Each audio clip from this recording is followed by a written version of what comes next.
Daniel Dubois and Usyk in sparring. Can you elaborate on that? They never come back to say that I'm lying because they know it's the truth.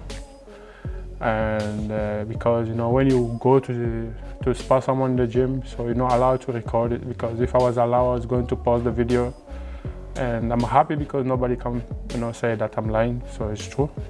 And I don't lie because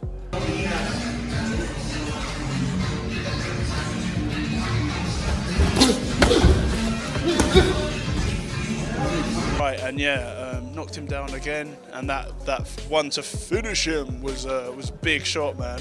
And I saw what he was in the gym. He was working with that shot. Martin Bakole didn't just drop a bomb. He dropped Dubois in sparring and broke the code of silence doing it. He's daring Dubois to deny it, but the silence is deafening. No denials, no receipts, just broken noses and bruised egos. If Bakole's lying, why is no one calling him out? That alone speaks volumes. And just when you think it couldn't get any worse for Dubois, wait till you hear what Joe Rogan had to say about that infamous sparring knockout. fights. Do you remember the shots specifically that dropped him? Uppercut, left hook, jab. All of them, I give them a hard time with the jab. I always keep this one for the fight. So soon I use it once, so you can't stand, but the nose, I got nice jab, nice left hook. So Joe Rogan doesn't mince words. Dubois got smoked in round 1. Left hook, right hand, lights out. And this ain't some random sparring partner, it's a heavyweight beast. If this is the same Dubois heading into war with Usyk again, the questions around his chin and confidence just got a whole lot louder. Whose side are you on? Was Dubois exposed, or is sparring just sparring? Drop your take below. Pereira knocked him out in the first round. He hit him with a left hook and then a right hand as he was going down. Like, Pereira's a monster. So he was sparring with this. Rogan's not pulling punches. He's basically saying Dubois is one clean shot away from folding. That moment of realization, __, is the exact switch we've seen in fighters who never recovered. Against Usyk, there's no time for hesitation. If Dubois is still carrying those sparring ghosts, this could end fast. But not everyone agrees with the sparring stories. Anthony Joshua stepped up to set the record straight about his time in the gym with Dubois. Mike Tyson, at least for a round or two. First time he Mike gets Tyson. cracked, it's gonna, I guarantee you, his head's gonna be like, oh shit. It's gonna be interesting to see what happens. How many rounds is it? I think it's 8. Yeah. 8. Anthony Joshua claps back with pride. He's heard the whispers, but he's not having it. AJ shuts down the rumors that Dubois ever laid hands on him in sparring. And let's be honest, if AJ's saying no way, then maybe the myth of Dubois as a sparring destroyer isn't all it's hyped up to be. But here's the twist. What does all this mean for Dubois heading into his real rematch with Usyk? It's in the ring sparring or whether it's in the ring fighting, I won't let anyone manhandle me or try and knock me out, no way.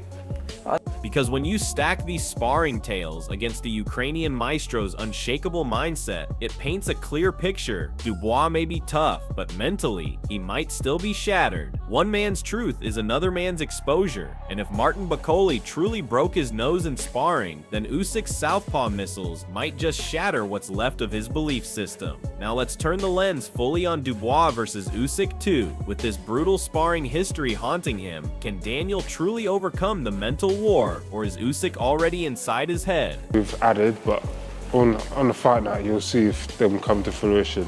Right now, it's the hard work, the grind in the gym, the everyday sort of work, and just keeping on top of it is what I'm doing right now. Tony Bellew nails it here. Dubois isn't just fighting Usyk, he's fighting himself. The memory of that knee hitting the canvas, the headlines questioning his heart, and now stories of being dropped and dominated in sparring. That's a lot of psychological baggage. Bellew says he's in a different place mentally. But is that enough? Because being the same fighter technically, with only a mindset tweak, doesn't cut it against a surgeon like Usyk. We've seen Dubois under pressure, and we've seen him wilt. Sure, you can talk about change in the gym, but change only counts when the lights go on, and the punches start flying. Usyk's not gonna give him time to settle. He's gonna press, pick him apart, and test that so-called new mentality early. And the worst part, if those old demons come knocking mid-fight, there's no hiding. You can't fake resilience. That has to be built over time. And Usyk's about to test if Dubois has really done the work or if it's just more hype and hopeful talk. And while Dubois tries to rewire his mindset, Dave Cole Coldwell has a stark reminder for everyone. Usyk isn't just a champion, he's something else entirely. Because that body shot. But Daniel Dubois has got a lot of demons to revisit, and he's going to revisit them in this fight. I think he's in a different place mentally now than he was before the first fight. I don't want to say he's grown up and mature, because I think he's the same fighter as he was. He's just, his mental approach is going to have to be different. So Dave Coldwell paints a layered picture. On one side, a younger, more bullish Dubois who believes this is his moment. On the other, a veteran champion in Usyk who's been through the trenches and still hasn't cracked. Coldwell brings up an important point: wear and tear.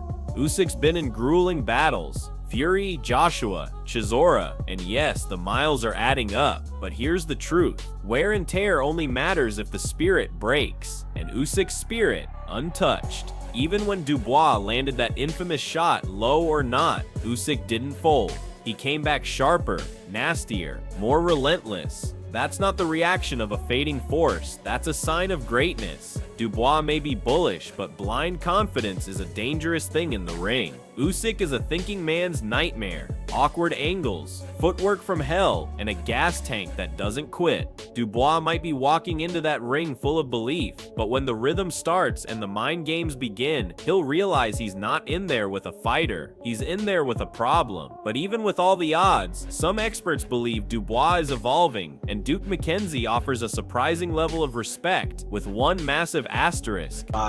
Good fight. Where Dubois is now, he's very confident, very bullish.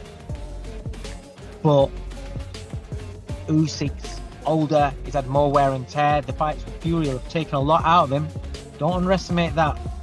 But Usyk's he's a different animal. He's a different animal. And ultimately, you got to remember, take away that one shot, whether you thought it was low or not, that one bit of drama, take away. Duke McKenzie sees progress. He acknowledges that Dubois has matured, become more calculated, and finally understands that boxing isn't just brute force, it's precision. And yes, there's truth to that. Dubois isn't swinging wild anymore. He's placing shots, managing distance better, and pacing himself. But here's the killer line: if he was fighting anybody else, that says it all, because no matter how much Dubois improves, Usyk remains in a league of his own. Duke's admission speaks volumes. He's impressed, but not convinced. Usyk's style, intelligence, and adaptability nullify most heavyweights before they've even found their rhythm. Dubois might land one or two good shots, but will he have the stamina to keep it up, the mental sharpness to adapt when Usyk switches gears? That's where the difference lies. Being good enough for anyone except Usyk means you're still levels below elite, and elite is exactly what the Ukrainian represents: relentless movement, championship IQ, and a willpower that doesn't waver. That's the gap Dubois still hasn't closed. And now the question looms: if Dubois still isn't the man to dethrone Usyk, then what's really changed since their last war? Let's keep peeling it back. Like I say, if he was fighting anybody else other than Alexander Usyk, I would pick him to win.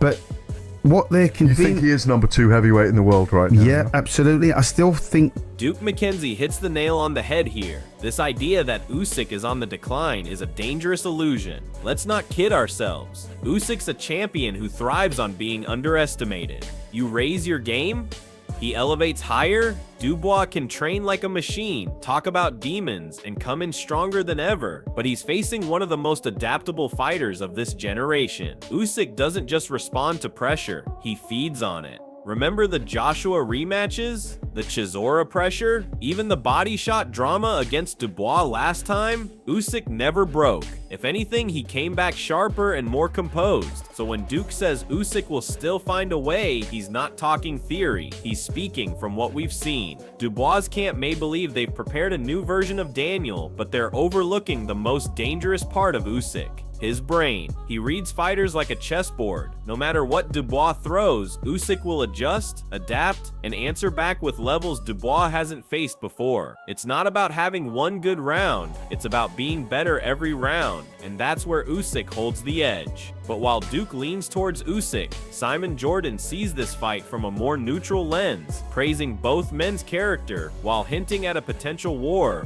What Dubois' team are clearly overlooking is the fact that if Dubois raises his game, then Usyk will raise his game.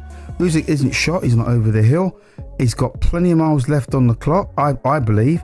And I think if whatever Daniel Dubois brings to this fight, Usyk will. Simon Jordan gives a fair shake to both men, and he's not wrong. Usyk is polished, experienced, and cerebral. He's from a school of boxing built on fundamentals, heart, and suffering. Dubois, on the other hand, is still becoming the fighter he was always hyped to be. He's finding his voice, sharpening his tools, and slowly stepping out of the shadow of that Joe Joyce defeat. And Jordan is right again. Usyk fights are always proper because he makes them that way. He forces opponents to bring their A game or get exposed. It won't be a walkover. Dubois, with the physical gifts, the right hand power, and now the narrative of redemption, is dangerous. But for it to be one hell of a fight, Dubois has to show us something we've never seen: grit under fire, mental strength when the tide turns, and the willingness to go to dark places. Usyk will take him there. And if Dubois really is growing into himself, we're about to find out if that evolution can match up to a fully formed monster like Usyk. No shortcuts, no excuses. This is it. And from the measured insight of Simon Jordan, we swing straight to the fiery optimism of Frank Warren, who believes Dubois is no longer a boy, but a beast ready to shock the world. Usyk is a class act, a mature individual because he's older and wiser, comes from a completely different background. But Daniel Dubois is growing into himself. This will be one hell of a fight. This will be a proper fight, like all of the Usyk fights have been. Frank Warren's take is full of belief, but belief doesn't win fights. Yes, Dubois can punch. Yes, he's physically stronger now. And yes, he had a moment in their first fight where he may have hurt Usyk with that controversial body shot. But let's not stretch it. One borderline punch doesn't change the reality of what happened. Dubois was outclassed, broken down, and looking for the exit. Saying he's a man now doesn't erase the mental scars or the tactical disadvantages he still carries. That being said, Warren knows what's at stake here. If Dubois does land clean and stops Usyk, it will be one of the most dramatic statements in recent heavyweight history, a redemption arc of Hollywood proportions. But that's a big if. Usyk has seen bangers before. Gassiev, Breedis, Joshua, big men with heavy hands who couldn't solve the puzzle. So the idea that Dubois, even as a man, suddenly becomes the answer. It's a long shot, a dangerous one. Sure, but long nonetheless. Warren's backing his man, but deep down, even he knows Usyk remains the ultimate test. And just when the conversation leans towards possibility, Carl Froch jumps in with cold realism, suggesting the clock may finally be ticking for the Ukrainian maestro. I'm going to go with what his manager said, what Usyk's manager said, Aegis. Aegis came out, he said, this time, we're not fighting Daniel the boy, we're fighting Daniel the man. And I think that's the difference. You know, since that Usyk fight, which he was an underdog going into, and he showed that his punch power and hurt. Carl Froch brings a fascinating contrast. He's giving Dubois real credit, calling him a different machine, while also sounding the alarm on Usyk's longevity. There's some truth in that. Father Time is undefeated, and Usyk's been through a lot. Multiple wars, long training camps, media pressure, and now back-to-back mega fights. The question is, when does it all start to catch up? Froch is suggesting we might be reaching that point, and if there's one thing Dubois has going for him, it's youth and hunger. He's younger, fresher, and coming in with nothing to lose. That's dangerous. But let's not forget, Usyk hasn't shown any visible signs of slowing down. Against Fury, he pushed through punishment. Against Joshua, he outboxed a younger, stronger man. Even the controversial shot from Dubois last time didn't rattle his resolve. So while Froch raises a valid concern, it's still a gamble to think that age alone will bring Usyk down. Dubois may be improved, but he's still the same fighter with the same questions around durability and mentality. Usyk, even aging, remains a mental and technical giant, but Froch is right on one thing. This fight is far more interesting than the first. And just when the stakes feel sky high, Eddie Hearn chimes in with some matchmaker insight, reminding us that timing might be everything for Daniel Dubois. Dubois now is a different machine. Self-confidence will be... And time waits for no man, as the saying goes. I just think that this is a fight it's exciting. It's a good fight. You've got to make Usyk the favourite, but it's a fight that Daniel Dubois can definitely win.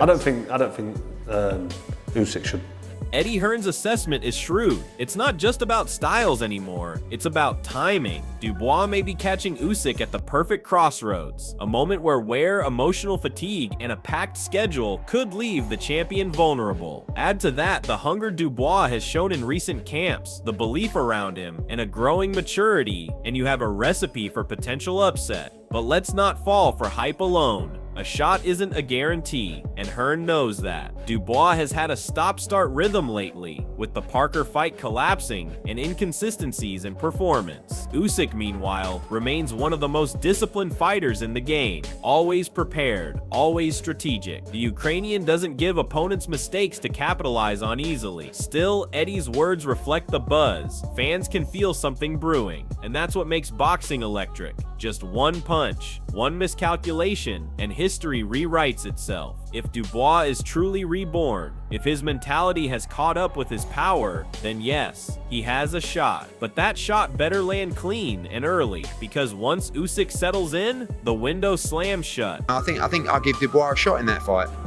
It's a good time. I mean, a little bit of inactivity because of the fight falling through against Joseph Parker, but you know, it's exciting, and I think definitely a fight. Everything we've seen, heard, and dissected leads to this. The rematch between Alexander Usyk and Daniel Dubois isn't just a sequel, it's a reckoning. For Dubois, this fight is more than belts. It's about redemption, pride, and proving he's not the fragile fighter many painted him to be. He's been haunted by that knee, those whispers of quitting, and now sparring stories where his nose was allegedly shattered by Bakole. Mentally, this is the toughest mountain he's ever had to climb, because when you're stepping into the ring with a man like Usyk, you're not just fighting punches, you're fighting pressure, pace, and precision like no one else in the division brings. Usyk, meanwhile, has everything to lose. His legacy, his unbeaten record, and his claim as the best heavyweight technician since Lennox Lewis. People say he's aged, that he's slowing down, but the smarter ones know Usyk saves his best for when the lights are brightest. If Dubois has truly evolved, if he's not just Daniel the man in talk but in action, then this will be war. But if it's the same Dubois under the surface, all muscle, no mental, then Usyk will dismantle him again, even faster. So now the question is yours. Will the monster inside Dubois finally wake up? Or will Usyk put on another masterclass and shut the door on this rivalry for good? Are you backing the Ukrainian maestro, or will Dubois shock the world? Drop your thoughts in the comments below.